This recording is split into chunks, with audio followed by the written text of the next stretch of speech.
Programang ito ay rated SPG, striktong patnubay at gabay ng magulang ang kailangan.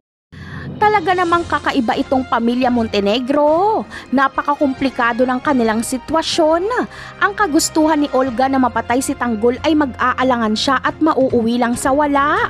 Malalaman niya kasing mahal ng anak niyang si Babol si Tanggol.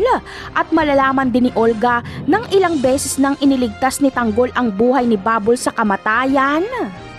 Kaya iisipin ni Olga na kung hindi dahil kay Tanggol ay patay na sana ang anak niya na siya dapat ang nagproprotekta dito.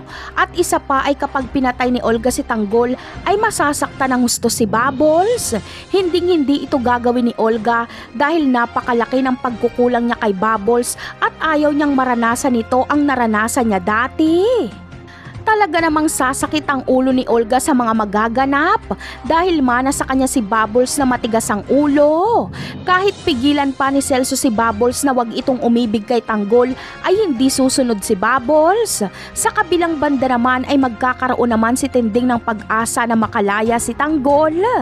May makikilala kasi si Tinding na matandang babae na mayaman at hihingi si Tinding ng tulong dito para sa kaso ni Tanggol.